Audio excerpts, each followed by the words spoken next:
Welcome back to A Considerate Life. If I sound a little funny today, it's because I have a bit of a cold. Today I'm going to do something different. I'm going to do a short movie review on Dune Part 2. I want to say a few things that I didn't like about the difference between the book and this particular adaptation. And then I want to transition into just a short reflection on faith and politics compared to how we see it in the movie and then in the life of Christ. Okay, spoiler alert, I'm going to go into some aspects of the film. If you haven't seen it yet and you want to see it, then shut this off now and watch it later. One of the things I didn't like about the movie, or I thought was minimized in the movie compared to the book, was the tension or the struggle in the relationship between Paul Atreides and Stilgar, the leader of this particular band of Fremen that Paul and Jessica get welcomed into. In Fremen society, the way one arises or ascends to leadership is by doing battle with, literally mortal combat with the current leader. In order for Paul Atreides to ascend in the Fremen leadership rank, he has to kill Stilgar in combat. In the book, Paul's prowess as a fighter increases and increases among the Fremen so that there is a cadre of young Fremen men who are asking, when is Muad'Dib, when is Usul going to challenge Stilgar for the leadership of the tribe? This becomes a very contentious issue, and the way it gets resolved is Paul pulls out the ducal signet ring, and instead of taking the Fremen way of leadership by ousting Stilgar on the eve of going to battle with the Harkonnens, Paul takes the other way, and that is the imperial way, and he claims leadership over all of Arrakis in the name of Duke Leto Atreides and being his son.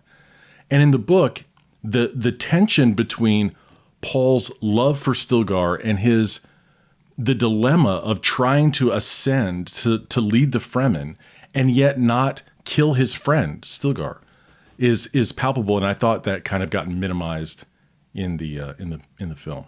And there's a guy who has a channel dedicated to science fiction, Quinn's Ideas, and Quinn goes through this stuff in painstaking detail. So check out his channel if you want the details on this. But in Frank Herbert's Dune, there are two dominant political powers. There's an obvious one and a less obvious one. The obvious one is the Spacing Guild, and I know there's the Landstrat and the Emperor.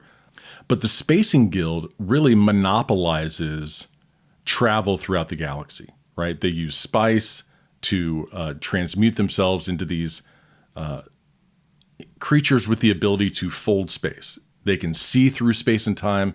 Spice gives them that ability, and so they're able to do that. Well, one of the things that happens to Paul is his ability to look through space and time as well. And so at the end of the book, he challenges the Spacing Guild because he threatens to destroy this spice production on Arrakis. And so so his ability to break the monopoly of the Spacing Guild or bring them to heel by threatening to destroy the spice supply, I don't think that comes out clearly in the film. The second political power is the Benages Sisterhood.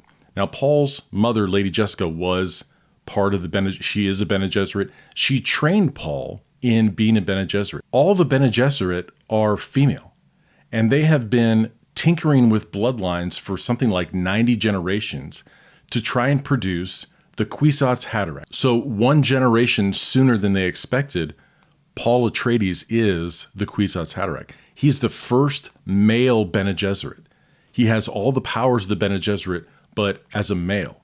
And Paul's ability to break down the stranglehold that these two political entities have, the Spacing Guild and the Bene Gesserit Sisterhood, by being the first male Bene Gesserit, I don't think that comes out very clearly in the film at all. And the last element, and this will transition us into our conclusion, the last element is this relationship of Paul as a messianic figure, as a Messiah figure in the Fremen faith and community.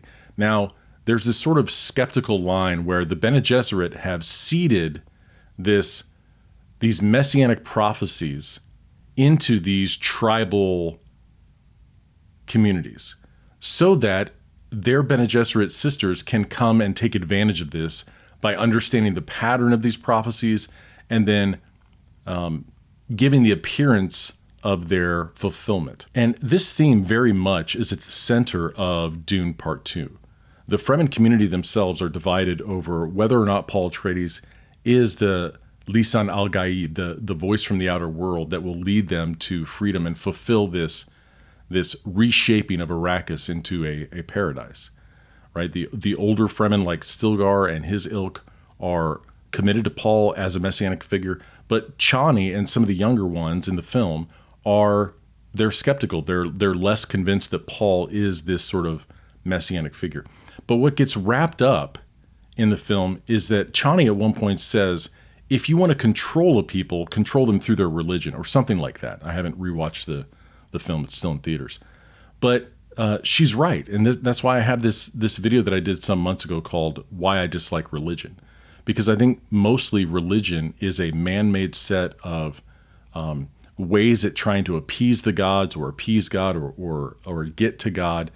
And it very much, and we see this in the medieval Catholic Church with the Medici and their interference with European politics. So that's the faith and politics dynamic that we see in Dune Part 2. Now, what I found interesting was the radical distinction between Chani's concern over this mix of faith and politics and what we see in the life of Christ. So in Jesus's life, we see him mainly as a religious reformer and a spiritual leader, right? Who does he go to war with? He doesn't go to war with the Roman centurions or even Pilate, right? He goes to war with the religious leaders of the day, trying to reform their understanding of the Mosaic law. There's even a place where Jesus, knowing that this crowd is going to try and make him king by force, he slips away. So not only does he not cultivate political power, he actively avoids it. And then at the end, when Pilate is challenging him and Jesus says, yes, I'm a king, but my kingdom is not of this world. Whatever criticism somebody may lay at the feet of Christianity in terms of faith intermixing with politics, in the life of Christ, we actually don't see that at all. We see him very clearly as a religious reformer and as a spiritual leader. So that's all I wanted to say in this video. Next time, I want to pursue that line of thinking about Jesus as a spiritual leader and talk about why spirituality is not to be considered part of a healthy lifestyle. So we'll talk about that next time.